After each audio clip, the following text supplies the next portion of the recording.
One of the interesting observations that I have made over the years in my coaching sessions is our challenge in giving up acts that are, of course, prohibited in Islam, but we continue engaging in them because our desires and fascinations towards all things that are aesthetic and peacockish. A very common example that comes to mind is this innate desire and fascination to post pictures of yourself in social media. I have had cases where people are absolutely on the verge of a collapse with their life situations. Marriage is breaking up, relationships are breaking up, marriage is failing, panic attacks, palpitations, where the person says they would do anything to get out of their situation. However, for some reason, they just are absolutely not able to remove their pictures from social media. It is almost like a compulsion that the picture has to be on social media. There has to be their display pictures, there has to be their profile pictures, even at the cost of everything else that's falling apart, simply because we don't often have the awareness of the idea of things that are actually condemned in Islam. I won't say that all of us put our pictures because we want the opposite sex to look at us in an admirable way. No, not necessarily. However, there is some sort of a fascination, some sort of a desire to put ourselves out there for people to see either how beautiful we are or how smart we are, how successful we are, how intelligent we are. Excuse me. Basically, to peacock ourselves out there for a display, for an exhibition, for a show. And I find it so interesting that we find some of the other sins much easier to give up than our desire for all things that involve displaying ourselves to the rest of the world. Profile pictures on social media is one. There is another sin that sounds very subtle, and personally, I think it's a very small one to give up, but we see so much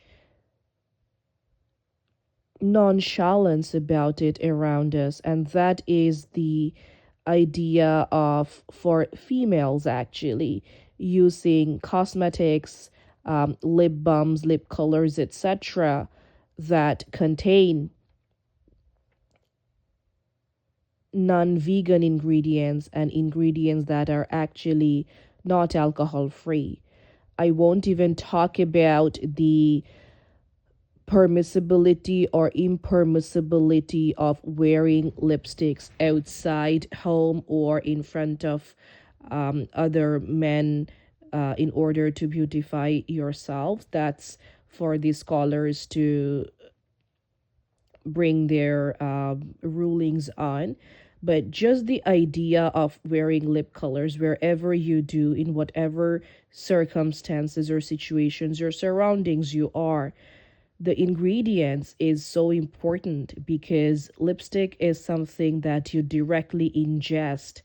So the reason I bring it up is I find it interestingly something that is a very casual matter to some of the very rigorously religious people, people who are very strict on what they eat.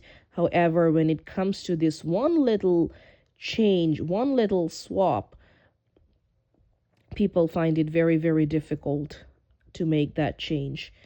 Um, Again, it all comes down to our desire for putting ourselves out there, our desire to reach that celebrity status, our desire to be larger than life and to live that larger than life at a cost that is painstakingly brutal. So I guess the point to drive home from this conversation is for each of us to look within ourselves, that are we engaged in any activity that we otherwise shouldn't, but it's plainly because of our desires, for our fascinations, our cravings for earthly beauty, fame, materialism, that we are being ignorant of these sins. And in the process, we are trying so hard to get our du'as answered. We are trying so hard to do istighfar and stay away from sins. But again, this is another leak in the bucket, which is draining out our good deeds. I'm sure each one of us can find many other examples in our lives where we are not making the change because we are just not being very careful in the things that we are doing. And the positive thing in today's world is almost everything has substitutes. So no matter what it is that you think your vice is, there is always something that you can do to replace it, to still get that same experience. So if your vice is that you can't stop posting on social media, then perhaps replace your picture with pictures of landscapes and change them every day, every 5 minutes, every 30 minutes, if that's what you do with your own picture. But make it some other picture. And if you find that is difficult, then you know that there is a problem, that it's actually you who you want to show to the world and not just any picture of anything else, right? So it begs for all of us to look within ourselves and to discover what our inner vices are that we get carried away with due to our desires, and how to turn away from that. If we don't have to restrain ourselves, that's great. Or there are substitutes that we can do that will not be haram but would still give us some sort of the same experience and pleasure that we get, so that way it's not very difficult for us to maintain in the long run. I hope this was of benefit. If you find any benefit, please do share with others who might find it useful as well. And if not, please leave it to collect dust. Assalamu alaikum warahmatullahi wabarakatuh.